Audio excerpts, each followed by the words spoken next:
Isang maganda, mapagpala, mapagbiyaya at makadiyos po umaga sa bawat isa.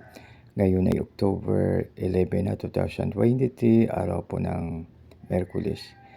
Maganda umaga, Merry Christmas, God bless us all. Aking pong babasahin ang sa mga awit 29:7. Dahil sa tinig ni Yahweh, kidlat ay gumuhit. Purihin nawa ang Diyos sa pagbasa ng salita tayo manalangin.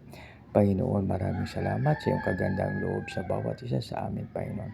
Panginoon, maraming salamat sa pangalan ni Jesus na aming Panginoon tagapagligtas. Amen.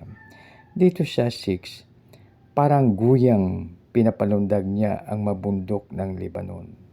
Parang turong pinaluluksyo niya ang bundok Hermon. Dahil sa tinig ni Yahweh, kidlat ay gumuguhit. So dito mga kaibigan, ito yung mga works of God na hindi kayang gagawin ng tao. Kaya makibigan, kahit ang mga scientifico naniniwala na mayroong Diyos, na mayroong Creator na gumawa ng kamangha-manghang bagay na hindi natin maaarok dahil siya ang Diyos ng mga Diyos, Hari ng mahari at Panginoon ng Panginoon. Maraming salamat.